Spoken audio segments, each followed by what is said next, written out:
Welcome to the Dirty Question with Dee and D, where we clean up the controversy, one question at a time. Hello and welcome back to the Dirty Question with Dee and D. Today we ask, is black anger turning away white allies? Once again, we went to those internet streets to find some answers. The answer to that question is no. Black anger is not turning away white allies if those white allies are allies for the correct reason. That reason being, as a white person, you realize that you are a human being and you are entitled to common courtesy, decency, and respect. You realize that black people are human beings just like you, and they should have common courtesy, decency, and respect. And so you have taken it upon yourself to do whatever you can within your power to ensure that black people get the same stuff that you feel like you should have going through life. So if you're coming from that foundation as an ally, there's nothing that black people could do, say, or be that would deter you from your allyship. So I'm going to start this off by saying that I no longer believe in white allies because of this very subject. I think that there are white people who have, decent intentions as far as allyship, but I don't think that they are fully capable of holding space for black anger. Not truly.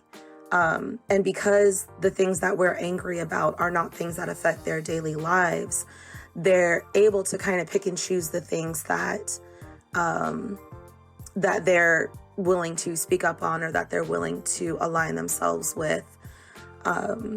They see things on the news and stuff like that, and some of it angers them, yes, right along with us, but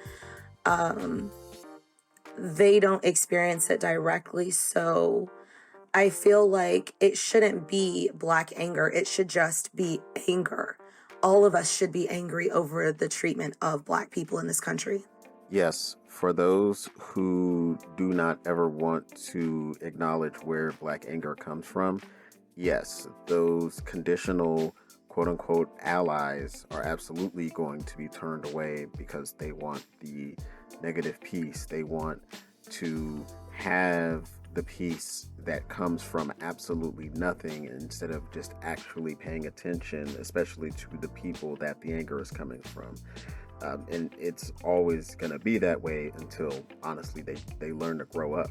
And without any kind of maturity on their part to actually listen and not center themselves or get their feelings in a bunch over the reasons why there is anger coming from black people as a whole, then they're always going to be on the losing side as far as being down with us. Is black anger turning away white allies? No. It's turning away white opportunists. It's turning away white exploiters. It's turning away white supremacists. Fact of the matter is, any white person who actually sees the humanity in our people would never consider our rage regarding our situation as unjust. If anything, they'd see to it that our anger would lead us to the justice we seek by clearing the path to liberation of any white obstructions. Because we've even, named it black anger, tells me that white people are not as fully invested as they should be, because it's kind of like when you're in a relationship or you're married and you're upset about something and your spouse doesn't think that it's something that you should be upset about. So they don't really acknowledge it, or they might acknowledge it, but they don't really do a whole lot to fix it because they don't see it as that big of a deal or whatever. And that's kind of how I view white allyship, is like, you want to form these relationships with black people, but if we call it black anger, then that means that there are things that you are not angry about that you should be angry about as a person of privilege on our behalf. One of the most common things that I hear from white people that call themselves allies is that they feel like they could never please black people. This is not to please black people. This is because you're doing the right thing. To be an anti-racist is not to perform so that you can get back pats and so that you can get approval from black people. It's because it's the right thing to do for humanity. We run into a very similar issue to this with men, especially black men, who go off on women for saying things like men are trash, or, having reasonable anger towards things that men do as a whole, and then them flipping out and saying, well, now I'm not supporting all women because of the anger or the treatment of one or a couple of women, and they take that out on the movement as a whole, which just shows how conditional it is. So if everything is conditional, it was never ever going to be right. It was never going to be valid and true. So the anger is a good thing to get them out of there, especially these white allies. It's good to get them out of there. We need people that are actually going to be for us. When we are called out for our implicit bias and racism, too often we make it about ourselves, anticipating criticism, responding defensively. We gotta take a breath. It isn't all about us. What white folks don't understand is that black anger is a response to white supremacy. And white people don't always know when they're performing white supremacy. They don't always know when they're saying dog whistles when they can be well-meaning, but what they always have to understand and remember is it's not about the intention behind your words, it's about the impact of your words. The fact that we've even segregated or separated our anger into a category like that tells me that white people just aren't capable of accepting that we are angry and doing something about it. It's difficult to even get them to admit their privilege, let alone use it to, advocate for Black people on all fronts. It's like, a Black person will get shot in the street and now everybody's angry. But if a Black person is racially profiled, oh, well, maybe your windows were tinted or you might have had a hoodie on. White people need to understand that there is no end point to anti-racism. It's something that you're going to discover and learn every day, like through your mistakes, through the mistakes of other white people, through your greater understanding of the systems that white supremacy upholds, and as individuals who are backed by white supremacy, once they understand those things, then they'll realize, like, wait, why am I getting defensive? Because this is what I've been taught, and this is what's been normalized for me. And for the ones who say they were raised colorblind and they're just trying to help Black people and they don't see color, that's a harmful thing. To be someone who's aligning themselves with anti-racism is to understand that seeing color is an absolute necessity because it helps you recognize the different lived experiences of people. I wouldn't say that Black anger in and of itself is turning away white allies. I think it's more so an issue that white allies are continuing to allow their white fragility to get in the way of, listening to the honestly 100% justified anger of the Black community. So it's like, yeah, it's not Black anger's fault that white allies are turning away. I would say that it's definitely more the fault of white fragility.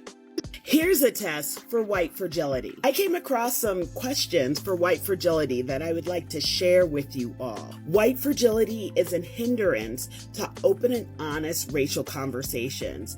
It puts a burden on people of color to have to tend to white people's feelings rather than to the issues at large. So here are some questions to ask yourself.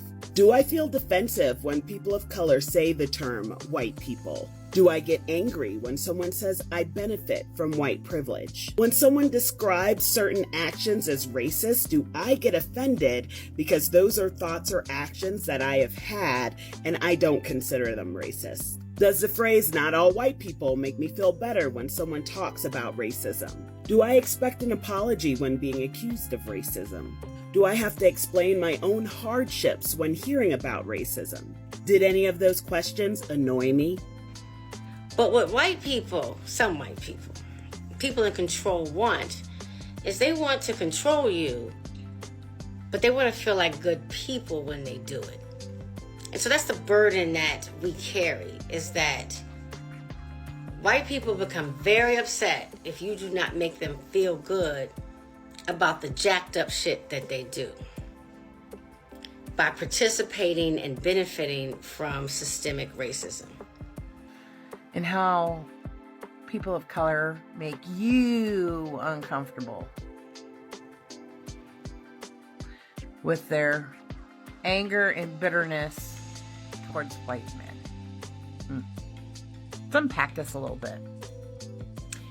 Would you like them to meet you with cookies and fucking hugs and kisses and every time a white man comes around them? Because last time I checked, your white ancestors were slaughtering and hoarding them as cattle. Why are you attacking me? No, I totally get what you're saying, and I have. Right now, why are you attacking me? I'm not attacking. The truth, I didn't say anything to attack you, Jeannie Becker.